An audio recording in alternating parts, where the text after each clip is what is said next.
Extraterrestres 1977. Amigos, me dirijo nuevamente a todos, con el propósito de platicar un poco sobre las naves cósmicas que surcan el espacio. Este tema tan inquietante de los discos voladores, se propaga en toda la redondez de la Tierra, ya nadie puede negarlo. Hoy, quien se atreva a negarlo, es escuchado, incuestionablemente, por su necedad. Los mismos ingleses ya no lo niegan. Hace algún tiempo, Inglaterra declaró oficialmente: los platillos voladores existen y son tripulados por los extraterrestres. Estas son gentes que nos llevan muchos millones de años en civilización. Como nosotros, los terrícolas, no los podemos comprender, preferimos no pensar en eso. Vamos a ver si nosotros conseguimos fabricar nuestras propias naves para conquistar el infinito. Estas son las palabras que los ingleses dieron al mundo en cuestión de platillos voladores. Así pues, quien lo niegue hoy, se supone sea calificado de necio, ya que eso está demostrado hasta la saciedad y con fotografías, tanto en el norte como en el sur, en el este como en el oeste del mundo. Obviamente la Tierra no puede ser el único planeta habitado. Sería absurdo pensar que nuestro mundo, un minúsculo grano de arena en el espacio infinito, fuera el único planeta con la exclusividad de tener gente. En realidad de verdad, la pluralidad de los mundos, sostenida hace algún tiempo por Camilo Flammarion, es una tremenda realidad. Sin embargo, los científicos, como siempre, siguen dudando. Hace poco se dirigió a Marte una sonda con el propósito de saber si allí había vida. Los hombres de la NASA terminaron afirmando en forma enfática, que allí no había vida. Las fotografías que mostraron a la humanidad no son de Marte, realmente son de la Luna. Esto significa que los marcianos supieron orientar los aparatos fotográficos de los americanos hacia el satélite terrestre. De modo que lo que esas máquinas transportaron a la Tierra fueron imágenes lunares. Lo que sé, aunque parezca increíble, se debe sencillamente a la información de un extraterrestre que se ríe, dice, de las tonterías de los americanos y su NASA. Sería absurdo suponer que gentes tan cultas como los marcianos, se dejasen levantar una carta geográfica detallada. Bien saben ellos lo que persiguen los terrícolas, no ignoran el carácter destructivo de los habitantes de la Tierra. Que son destructivos lo han demostrado hasta la saciedad. En el cosmos nadie ignora esto. No está de más recordar las atrocidades que cometiera el terrible Hernán Cortés aquí en nuestro querido México, ni tampoco las que cometiera Pizarro en el Perú. Si los marcianos fueran invadidos por los terrícolas, esa sería la suerte que correrían, y las naves tan maravillosas con las que cruzan el espacio infinito, serían usadas por los gobiernos de Rusia y Estados Unidos con propósitos maquiavélicos. Se les armaría con bombas atómicas para destruir ciudades indefensas, se utilizarían para conquistar otros mundos del espacio estrellado y exportar hacia el cosmos todas nuestras atrocidades. Esto lo saben muy bien los marcianos y no son tan ingenuos como para dejarse levantar una carta geográfica de su planeta. Lo que estoy diciendo lo debo a informaciones fidedignas, no estoy tratando de inventar nada nuevo. Los marcianos tienen orden de defenderse, y lo harían, si los terrícolas intentan invadirlos. En Marte hay ciudades, como la de Tanio por ejemplo, donde viva gente pacífica que jamás hace planes de guerra ni inventa bombas atómicas para destruir a nadie. Los habitantes de Tanio, en modo alguno están dispuestos a dejarse invadir por las hordas terrícolas. Esa es la cruda realidad de los hechos. Múltiples naves atraviesan el espacio estrellado, las hay gigantescas, como las naves nodrizas que portan dentro del vientre pequeñas naves. Estas naves nodrizas sirven para viajes, no solamente dentro de nuestra galaxia, sino también para trasladarse a distintas galaxias. Están debidamente acondicionadas para viajar a través del inalterable infinito. Hay también pequeñas naves, y esto los va a sorprender, de cuando mucho 20 o 30 centímetros. Absurdo, dirán, eso no existe. ¿Quiénes podrían viajar en naves tan pequeñas? Liliputienses cósmicos, superhombres con minúsculos cuerpos gelatinosos, hombres de 10 centímetros cuanto mucho. ¿A qué se puede uno exponer al afirmar esto hoy en día, en pleno siglo XX, en la era atómica, de rayos X y de rayos láser? A la burla, claro está. Los hombres de ciencia de nuestro mundo Tierra creen que poseen toda la sabiduría del universo, pero están equivocados. Todo ese podridero de teorías que abunda por acá y por allá y que forma la cultura del siglo XX, es realmente vulnerable. Eso no es la ciencia pura. Los científicos de la Tierra no la conocen. Para tener acceso al anfiteatro de la ciencia cósmica, de la ciencia pura, hay que haber abierto la mente interior. No olviden ustedes que existen tres mentes en el ser humano. La primera es la mente sensual, ahí está depositada la levadura de los saduceos materialistas. Este tipo de mente elabora sus conceptos de contenido mediante las percepciones sensoriales externas, por ende, nada puede saber sobre lo real, sobre la verdad, sobre eso que está más allá de las simples percepciones externas. La segunda mente es la mente intermedia, ahí están depositadas las creencias de toda especie. Obviamente, creer no es saber. Hemos entrado en la edad del saber, en la edad de Acuario. Las creencias son creencias, mas no implican sabiduría. En la segunda mente está depositada la levadura de los fariseos. Jesús el Cristo nos previene contra la levadura de los saduceos materialistas y de los fariseos creyentes. Se necesita una tercera mente si es que queremos en realidad de verdad penetrar en el anfiteatro de la ciencia pura. Ella existe pero está cerrada, necesitamos abrirla, es la mente interior. Esta mente se abre cuando uno acaba con los defectos psicológicos, cuando se elimina de sí mismo la ira, la codicia, la espantosa lujuria, la envidia, el orgullo, la pereza, la gula, la vanidad, etc. En realidad de verdad, aquellos que eliminen los defectos psicológicos despertarán la conciencia. El despertar de la conciencia abre la mente interior y cuando ésta se abre surge la verdadera fe, que no es la fe del carbonero sino la fe consciente del que sabe, del que puede ver, oír, tocar y palpar las grandes realidades del anfiteatro de la ciencia cósmica. Los extraterrestres son gentes que han abierto la mente interior, superhombres en el sentido más completo de la palabra. Hace poco tuve un contacto maravilloso con los superhombres del espacio estrellado. Muchas veces lo he relatado, y ahora lo voy a hacer nuevamente, porque uno debe dar testimonio de aquello que ha visto y experimentado, para bien de la humanidad. No me avergonzaré jamás de dar testimonio ante el veredicto solemne de la conciencia pública. Hallábame, lo he dicho muchas veces, en el desierto de los leones, en el Distrito Federal. Una nave cósmica descendió en un claro bosque. Movido por la curiosidad me acerqué a ese lugar y hallé una nave cósmica posada sobre un trípode de acero. Me acerqué al trípode, quería que los extraterrestres me llevaran a otro planeta. Se abrió una escotilla maravillosa y descendió, por una escalerilla metálica, un hombre extraordinario. Tras él venían otros y dos damas de edades indescifrables. Saludé al capitán con un buenos días, él me contestó en perfecto español y extendió su mano que estreché cariñosamente. No podía menos que asombrarme al ver a un extraterrestre hablando en perfecto español. Observándolos bien, pude notar su piel cobriza y sus ojos azules, donde se reflejaba el espacio estrellado. Eran de amplia frente, de nariz recta, de labios finos y delicados, orejas pequeñas recogidas, estatura mediana, ni muy altos ni muy bajos, un poco delgados. Ahí no había ningún obeso. Eran geniales aquellos tripulantes del espacio.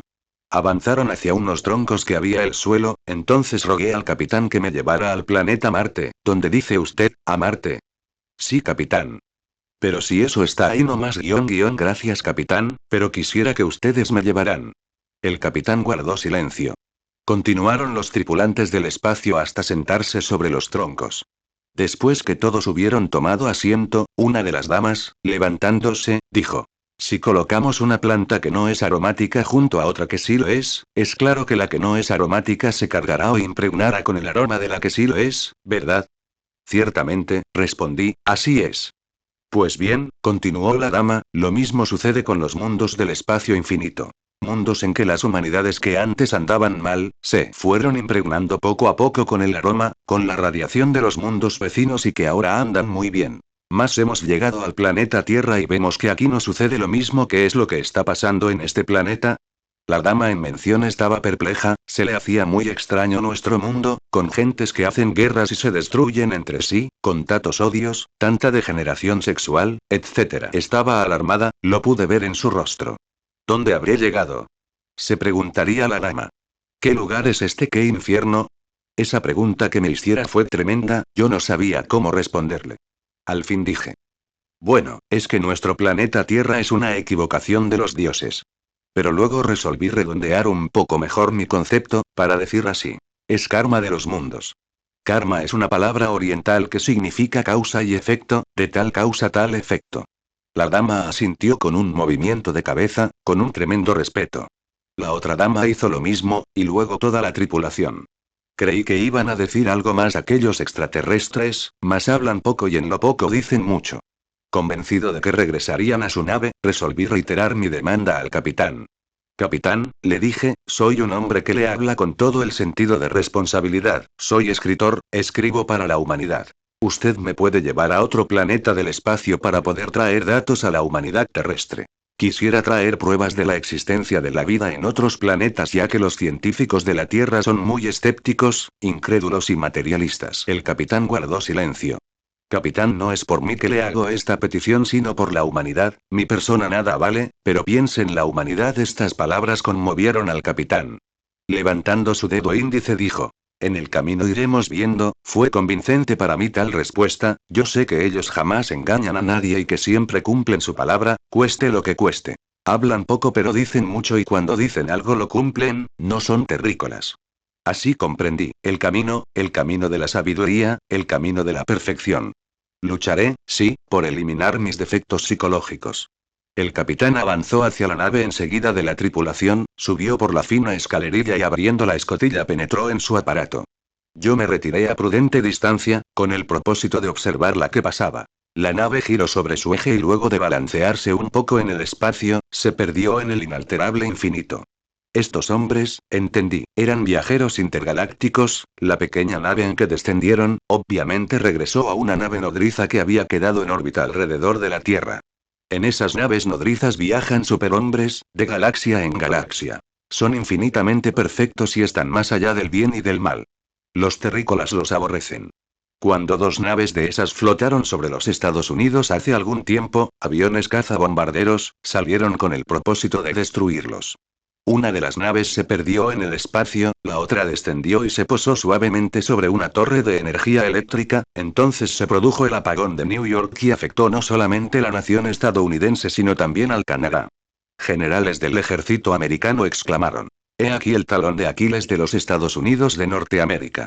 Realmente nada pueden hacer los poderosos titanes del norte sin fuerza eléctrica y aquel puñado de hombres tripulando una nave, paralizó la poderosa nación de los estados. Así es que si ellos hubieran querido destruir ese país, lo hacían en cuestión de segundos, y si quisieran hacer volar en pedazos el planeta Tierra, ya lo hubieran hecho.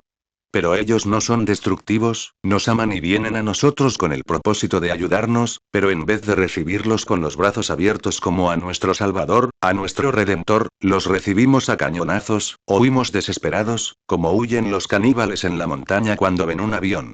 Ese es el estado lamentable en que nos encontramos. Los extraterrestres son gentes cultas que no matan a nadie, ni siquiera un pajarillo, los terrícolas les temen. Muchos se preguntarán, ¿por qué los extraterrestres no aterrizan en ciudades como New York, París y se presentan en público a dictar conferencias? A eso respondería yo lo siguiente. Si alguien se encontrara en una selva profunda con un grupo de caníbales, ¿qué haría? Indubitablemente huir, no quedaría más remedio. Los extraterrestres podrían defenderse, ¿y quién puede negarlo? Mas ellos no tienen el deseo de destruir a nadie, no son asesinos, se equivocan los terrícolas cuando piensan que ellos vienen a asesinar gente, eso no es cierto. No negamos que algunas ocasiones hayan tomado a alguien, lo hayan metido en su nave, llevado al espacio y luego lo hayan traído de regreso al lugar de donde lo tomaron, sí, eso es cierto. Mas eso tiene una explicación. Sucede que los terrícolas son muy extraños, tienen la conciencia dormida, parecen sonámbulos andando por las calles con su tremenda perversidad. Los terrícolas, realmente, son motivo de curiosidad, algunos son llevados para ser estudiados en los laboratorios que existen en el espacio. Estos están ubicados dentro de algunas naves cósmicas. Seres tan raros como los terrícolas, tan dormidos, inconscientes, destructivos, son motivo de curiosidad, y por eso se les lleva para meterlos en los laboratorios y estudiarlos. Esa es la cruda realidad. Pero no les hacen daño de ninguna especie y se les trae de regreso al lugar de donde se les ha tomado. Es claro que hay algunas excepciones y sobre eso voy a hablarles esta noche. Sucedió en el Ecuador un caso insólito pero maravilloso. Un hombre que estudiaba en algunas escuelas orientales vio, un día de esos tantos, una nave cósmica que atravesaba el jardín de su casa. Ciertos extraterrestres, abrieron la escotilla de su nave, descendieron por la escalinata y se acercaron a él, le invitaron a subir y él aceptó. Se trataba de un hombre culto, y espiritual, en el sentido más completo de la palabra. Él estaba dispuesto a ir, de modo que cuando se le invitó a dar un paseo por el espacio, aceptó. Fue llevado a un satélite de Júpiter, a Ganímedes, donde conoció una poderosa civilización. Los habitantes de Ganímedes tienen el cerebro un poco más voluminoso que los de la Tierra. En ellos la glándula pineal está conectada a la pituitaria por ciertos canales nerviosos, y la pituitaria a su vez está conectada al nervio óptico, por otros canales nerviosos. En consecuencia, los habitantes de ese satélite tienen un sexto sentido con el cual pueden ver la cuarta dimensión, y aún más, la quinta, sexta y séptima dimensión, de la naturaleza y del cosmos. Construyen sus casas bajo tierra, tienen rica agricultura, no tienen animales porque allí el ambiente no es favorable para las especies inferiores, el agua es sacada de ciertos volcanes y con ella satisfacen sus necesidades. Todos los habitantes trabajan en sus fábricas, no hay dinero, ahí no se le conoce. A cambio de trabajo, todos los habitantes tienen pan, abrigo y refugio. Las naves cósmicas son propiedad de todos, nada les hace falta, no necesitan de ese elemento llamado dinero, que tanto daño ha hecho a los habitantes de la Tierra. Así son los habitantes de Ganímides. Como quiera que poseen un sexto sentido, tienen el estudio de la medicina de una manera perfecta, no solamente en su aspecto físico, químico y biológico, sino también en sus aspectos psíquicos y vitales. Conocen la anatomía exterior y la interior, que desafortunadamente los hombres de ciencia del planeta Tierra no conocen. Ha llegado la hora de entender que Ganímides es un satélite que gira alrededor del titán de los cielos llamado Júpiter. 12 satélites tiene Júpiter, es como si tuviera por sí mismo un nuevo sistema solar. Muchas veces he estado observando personalmente a Júpiter, a través de los telescopios. He visto sus 2 cintas en el centro ecuatorial de ese mundo maravilloso. Esas cintas con sus satélites giran alrededor de ese planeta. Resulta extraordinario Júpiter, en el sentido más completo de la palabra, es una joya de los cielos. Los habitantes de Ganímides vivieron antes en un mundo que se llamó, el planeta amarillo. Es bueno saber que en otro tiempo, en nuestro sistema solar, existió un planeta en el que las gentes se entregaron a los experimentos atómicos. Realizaron múltiples experimentos, elaboraron bombas cada vez más destructivas y al fin hicieron saltar en pedazos ese planeta. Algunos fragmentos giran todavía alrededor de nuestro sistema solar, asteroides, dijéramos, o tierra suelta, y esto lo saben los astrónomos. Pero antes que ocurriera esa catástrofe en el planeta amarillo, los habitantes de tal mundo habían quedado ante el dilema del ser o no ser de la filosofía. Un gran avatara o mensajero les advirtió sobre la catástrofe que les aguardaba. La mayor parte, como siempre, no creyeron y otros sí aceptaron. Entonces se afiliaron a las enseñanzas del sabio. Él los preparó lo suficiente, y por último quedaron corregidos psicológicamente, listos para investigar a Ganímides. Antes de que la catástrofe sucediera, aquel sabio les llevó a Ganímides y ahí se establecieron. Y es bien, el amigo del cual les estoy hablando fue llevado a Ganímides, y estuvo allí unos días, sus enfermedades desaparecieron, se revitalizó, lo sometieron a tratamientos científicos especiales. Lo invitaron a quedarse a vivir entre ellos, y él aceptó a condición de que le permitieran regresar al planeta Tierra para entregar sus bienes a su hermano. Regresó y entregó toda su fortuna a su hermano, y a la esposa de este hermano. Les fijó cierta fecha para despedirse de ellos, porque haría un largo viaje. El día de la fecha, cuando se estaba preparando para partir, aterrizó una nave bellísima que iluminaba el centro del jardín. Me voy, les dijo. Su hermano y su cuñada se quedaron asombrados. Allá me lo presentía, dijo su hermano. Subió a la nave, y al tiempo de subir exclamó: me voy por mi propio gusto, lejos de este planeta Tierra, y partió en la nave. Sin embargo, dejó a su hermano terrícola una cámara pequeña en forma de televisión. Bastaba mover algunos botones y funcionaba. La energía solar anima tal aparato, basta concentrarse en ciertas antenas que tiene, para establecer la comunicación con Ganímides. Ellos siguieron comunicándose con los habitantes de Ganímides y con su hermano, esperando poder ser llevados algún día. Y al fin llegó ese día, y los llevaron. Los habitantes de Ganímides tienen una sabiduría extraordinaria, y se proponen ayudar a los terrícolas, conocen el estado en que estos se encuentran. No ignoran que viene una gran catástrofe, que un gigante de los cielos llamado Hercólogos viaja de velocidades vertiginosas por el espacio estrellado. Cuando Hercólogos aparezca y todos ustedes lo puedan ver a simple vista, se convencerán de lo que les estoy diciendo. Entonces aquella masa planetaria, que es enorme, atraerá magnéticamente el fuego del interior de la Tierra, brotarán volcanes por doquiera, y se originarán terribles maremotos y grandes terremotos. Toda la corteza de la Tierra será destruida, quemada e incinerada, y el máximo de acercamiento de Hercólogos producirá una revolución de los ejes del mundo. Los polos se convertirán en ecuador, y el ecuador en polos, y las aguas de los océanos hundirán estos continentes. Así terminará esta humanidad perversa, humanidad que se entregó a los vicios, que se degeneró en el homosexualismo y en el lesbianismo. Humanidad destructiva, donde cada pueblo se levantó contra cada pueblo. Donde cada ser humano levantó su mano contra su hermano. Así terminará dentro de poco tiempo. ¿Habrá sobrevivientes? Sí los habrá. Esto lo saben muy bien los habitantes de Ganímedes. Ellos seguirán llevando poco a poco a las gentes más selectas hacia su mundo. Ahí les cruzarán con gentes que habitan en su planeta, y de tales cruces nacerá un tipo de humanidad muy especial, que será traída de regreso a la Tierra. Con ese tipo de humanidad se podrá hacer maravillas, porque esa clase de gente desarrollará las facultades que poseen los habitantes de Ganímedes. Una bonita oportunidad se les dará a algunos sobrevivientes que quedarán en nuestro planeta Tierra en una isla del Pacífico, y ahí nacerá la sexta gran raza. Digo la sexta porque 5 razas han habido sobre la faz de la Tierra, y todas ellas han terminado con grandes cataclismos. Recordemos a los atlantes, ellos perecieron entre las aguas de ese gran diluvio universal producido por la revolución de los ejes de la Tierra, donde los mares se tragaron la Atlántida con sus millones de habitantes. Ese fue, repito, el diluvio universal. Así pereció la cuarta gran raza.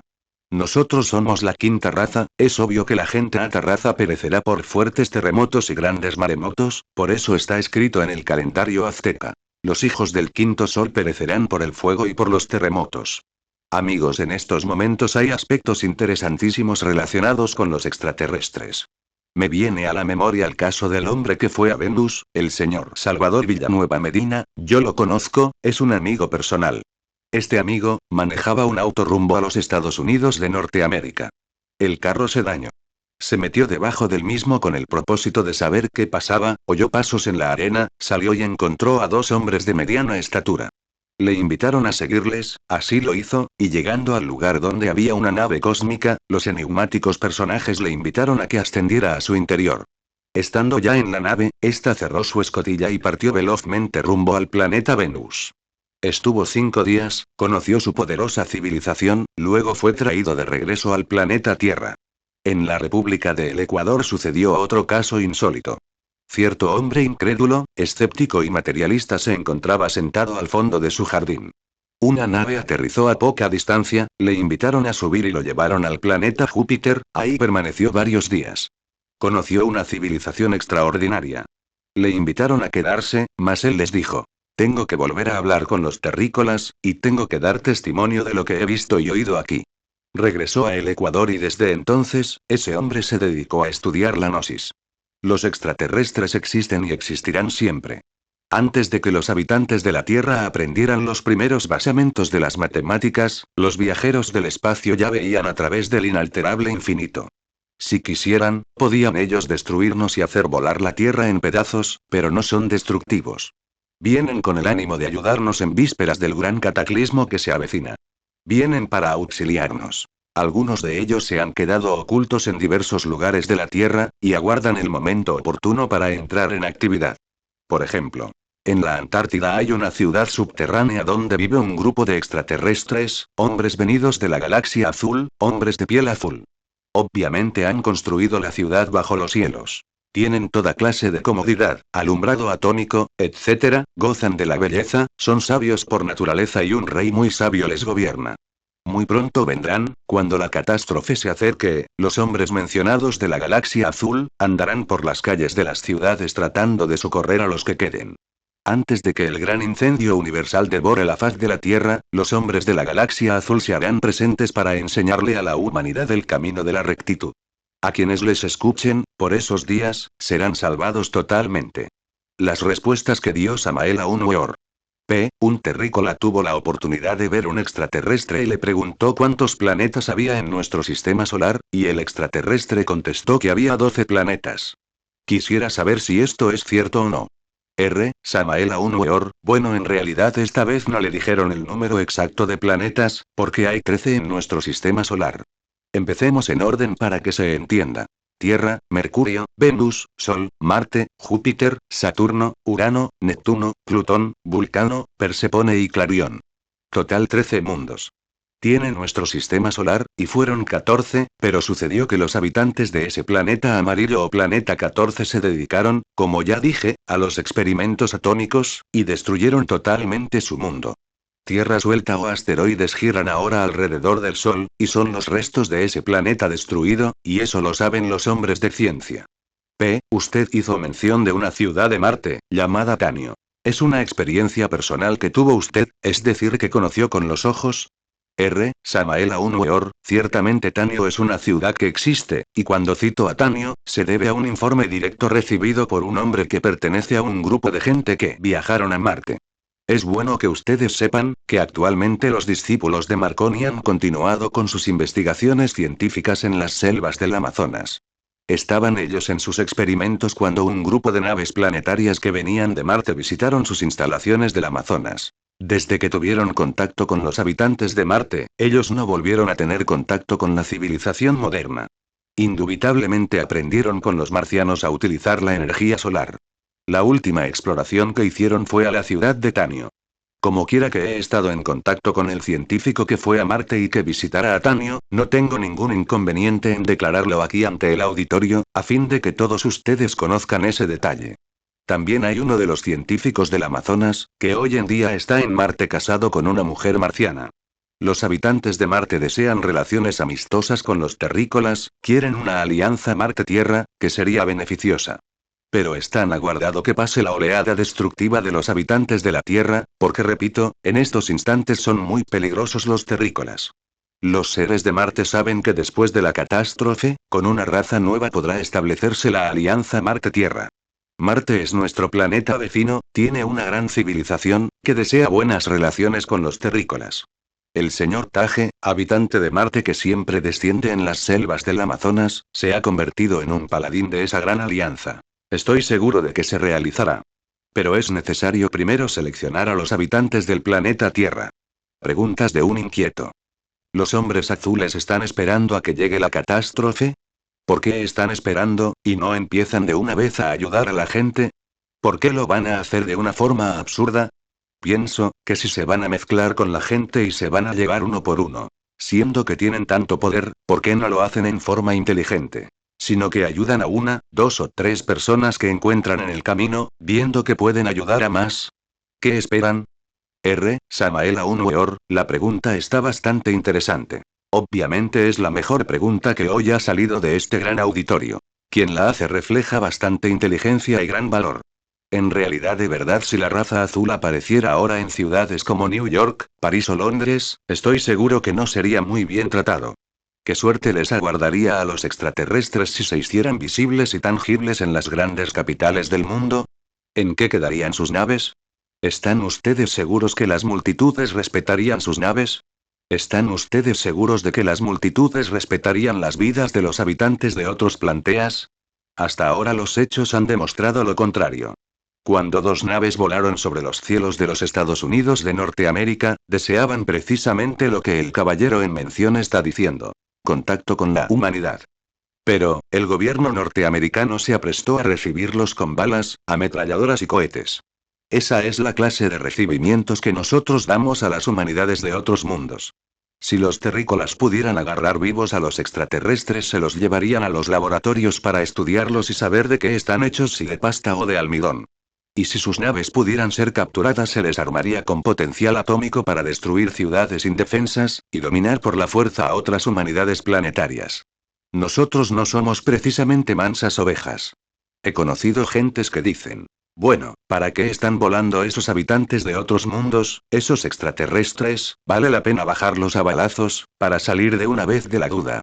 Muy bien saben los extraterrestres que esa sería la suerte que les aguarda, que los terrícolas los asesinarían. A la Tierra se han enviado profetas y los han asesinado. Se enviaron en los antiguos tiempos a muchos avataras, y unos fueron envenenados, otros apuñalados, otros fueron al exilio, otros ahorcados. Al mismo Buda lo envenenaron. Se enviaron a otros sabios y también acabaron con ellos.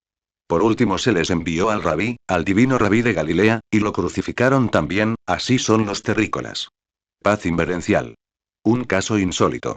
El anticristo de la falsa ciencia hace esfuerzos inauditos para ocultar todo aquello que en una u otra forma le trate de eclipsar. Tal es el extraordinario caso sucedido en el Cerro de las Tres Cruces, en las poblaciones de Cruz Alta y Villarreal, estado de Puebla, México. Lugar que para ser escalado se necesita de varias horas de camino dado el estado tan complicado del terreno. Una nave cósmica de 25 metros de diámetro, descendió forzosamente debido a fallas mecánicas. En el mencionado lugar geográfico. La nave estaba tripulada por 4 extraterrestres. Hubo un muerto, un herido que fue debidamente atendido por la ciencia médica y 2 ilesos que fueron capturados y llevados a los Estados Unidos. No está de más afirmar en forma enfática que el precioso navío fue llevado a este país con fines y propósitos inconfesables. Durante varios días el ejército montó un cordón de seguridad alrededor de la nave.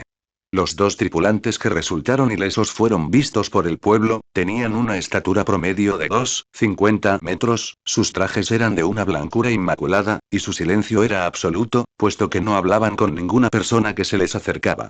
Estamos hablando de hechos concretos, claros y definitivos. Obviamente las fuerzas anticrísticas luchan por amordazar al pueblo. No quieren que se conozca la verdad, odian mortalmente todo aquello que en una u otra forma demuestre la falsedad de la ciencia materialista. En instantes en que escribo este artículo, declaro que no sabemos la suerte que hayan corrido los 2 sobrevivientes en manos de los terrícolas. Tampoco hemos vuelto a saber nada sobre el herido, e ignoramos si el cadáver de aquel que resultara muerto fue sepultado o conducido a un laboratorio especial. Con este desafortunado accidente ha quedado demostrado hasta la saciedad la existencia real de las naves cósmicas, tema que el autor de este escrito iniciara desde el año 1950, y que entonces rechazaran los ignorantes ilustrados de siempre. Me cabe el alto honor de haber sido el primero en hablar sobre los extraterrestres y sus naves. Hoy con este insólito acontecimiento trágico, queda debidamente comprobado todo lo que dije desde el año 1950. No me importan las represalias que se puedan tener por escribir este artículo, porque lo que me interesa es dar a conocer al mundo la verdad cueste lo que cueste. Samael Aun Weor. Billy 1977.